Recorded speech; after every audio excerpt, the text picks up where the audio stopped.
นะครับวันนี้เรามาแคสเกม Lonely Wolf Teeth นะครับเป็นเกม RPG Maker ที่เนื้อเรื่องดีพอสมควรเลย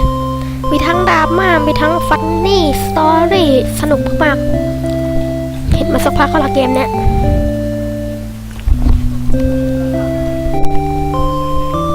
ก็เห็นเกมนี้มาสักพักแล้วครับก็อยากจะแคส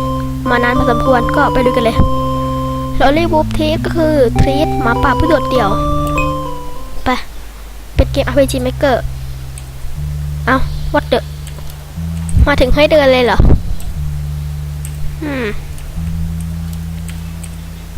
ไปไหนอะ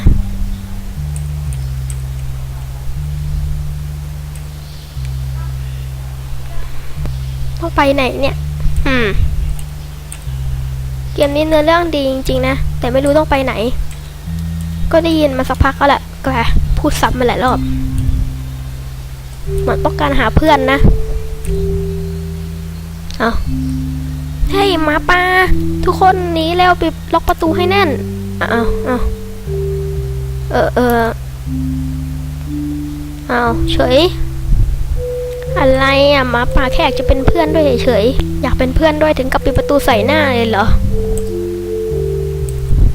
เฮ้ยเปิดประตูหน่อยเซ่ฉันไม่ยอมให้นายมาทำร้ายเพื่อนฉันเด็ดขาดให้ตายต้องไปไหนเนี่ยเข้านี้ได้ไหมล็อกนี่จะเป็นซุปเปอร์มาร์เก็ตสุดยอดครับ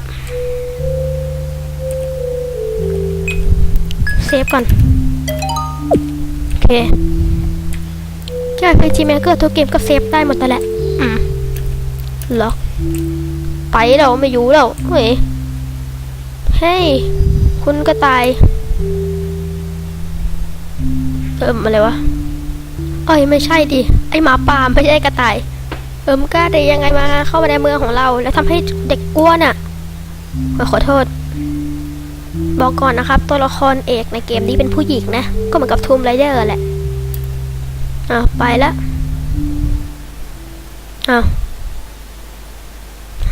เซ็งโอเคเดินเองนะครับนี่มันอะไรเนี่ยเข้าได้2 ชั่วโมงต่อมาเหรอ2 สัปดาห์ใช่ปะวะหิวทำไมไม่ใส่เสื้อการใส่อะไรบางอย่างใช่ไหมใส่เสื้อกันหนาวด้วยสิเดี๋ยวหนาวตายหรอกเดี๋ยวทรีตหนาวตายนะครับแล้วต้องไปไหนหิวก็ต้องไปซูเปอร์มาร์เก็ตใช่ไหมเพราะจริงเกมนี้มันไม่ใช่เกมเฮอร์เรอร์นะเพราะจริงไม่ต้องเซฟก็ได้จะเซฟไปเถอะเพื่อไฟเสียเพลงมันแบบลานะแล้วมันจะยอมให้ซื้อเหรอมันมี8 บาทซื้อได้อันเดียวพอเพื่อจะอะไรสักอย่างเอาไปแล้วก็ออกไปซะออกจากที่นี่ไปขอโทษครับเป็นผู้หญิงไม่ใช่เหรอจะครับทำไมอาจจะใครเนี่ยให้เจ้าหมาป่าทำไมนายถึงไม่หิวแล้วก็อดตายไปซะเลยล่ะฮะโหผมก็ไม่ใช่คนโหดร้ายขนาดนั้นอะไรเนี่ยนายยังไม่ได้กินใครไปใช่ไหมแต่คงสักวันนายก็ต้องทำอยู่ดีใช่ไหมไม่ฉันไม่กินหรอกคำพูดของหมาป่าเชื่อใจไม่ได้หรือไงหมู่บ้านของทรีตนะโดนหิมะถล่มเหรอฉันไม่ได้สนใจซะหน่อยอะแต่นายอย่ามาทำร้ายเพื่อนของฉันแต่อย่ามาทำร้ายแดนนี่ใช่ไหมบอกแล้วไงกูเป็นคนดีเฮ้ยกูไม่ทำร้ายเพื่อนมึงหรอกเงียบเลยกูคุยสักรอบได้ไหมงั้นเราก็ต้องกลับไปใช่ไหมผิดกลับไปเซฟสักรอบแล้วกันไม่ใช่เซฟแป๊บกลับบ้านของเราไม่มีใครรออยู่แล้วไม่มีรักรออยู่ด้วยเซ็งเศร้า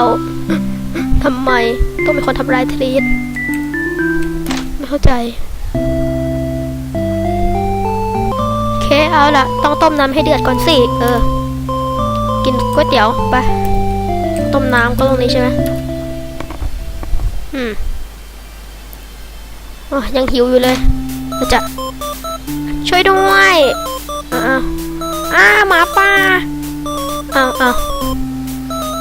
โอ้ฉันทางตันแล้วไม่มีทางหลบหนีเลยจะกู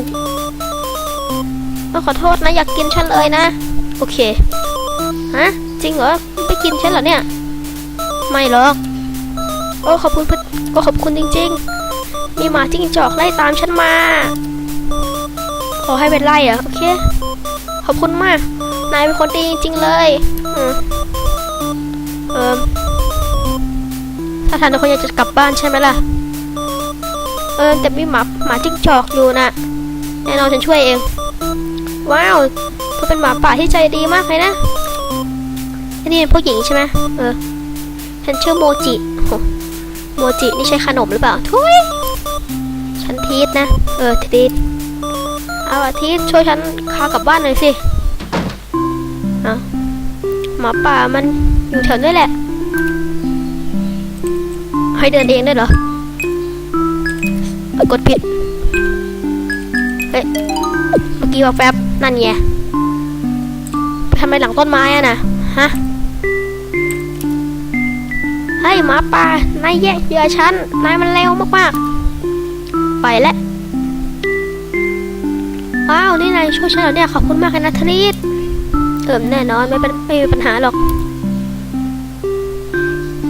บางทีฉันอยากจะตอบแทนเธอนะสักวันหนึ่งไม่เป็นไรหรอกนะ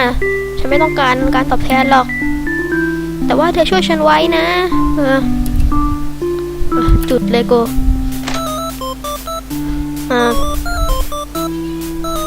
โอ้กระท่อมนี้น่ารักจังเลยนะเนี่ยว้าวมีไฟไม่แล้วเธอไม่หนาวแล้วไงเนี่ยไม่เธอแน่ใจเหรอเดินไปทั่วเลยไม่มีอาหารเลยนะใช่ทิศนี่เธออยู่ได้ยังไงเนี่ยดีกว่าฉันทำอาหารเย็นให้เอามาทำอาหารเย็นให้เป็นแกงกะหรี่ฉันไม่เคยกินหรอกเอาหน่านายต้องลองไปกินนะไม่เป็นไรทุกอย่างต้องโอเคนะอะไรไปบ้านเถอะเราต้องไปบ้านโมจิใช่ไหมแล้วหลังไหนล่ะบ้านโมจิคุยไม่ได้นะไม่ไงแล้วกันนะมันได้โปรดอะไรสักอย่างบ้านนะบ้านฉันอยู่สุดทางเดินนู้นเลยนั่นแหละบ้านฉันโอเคทำไมไม่ทำทางแล้ววะมึงก็รู้ทางนี่วะโอเคไปครับเริ่มมีเพื่อนแล้วหมาป่าหลังนี้อย่างนี้โอเค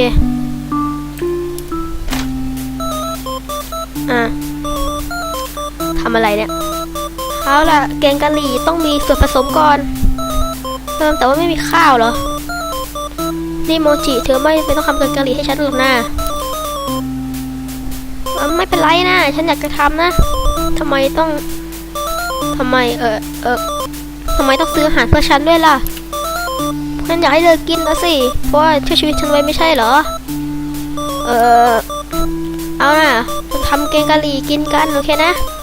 โอเคไปซื้อวัตถุดิบก็เซฟก่อนโอเคครับงั้นขอค้างไว้ตัวนี้ก่อนนะสำหรับบุ๊บออฟทีสชื่อเกมเป็นอะไรวะลืมนะก็นะผมจะแค่เป็นพาร์ทคือเนื้อเรื่องไม่ได้ยาวมากคือเกมนั้นมี2 ภาคนะผมก็จะเล่น2 ภาคให้จบเลยแล้วก็ไปแคสเกมที่เหลือต่อคือจะมีเกมนี้อย่างเดียวนะผมจะแคสเกมนี้ให้จบแล้วก็ไปแคสเกมอื่นต่อก็เจอกันใหม่พาร์ทหน้าสำหรับพาร์ทที่ขอตัวลาไปก่อนนะสวัสดีครับ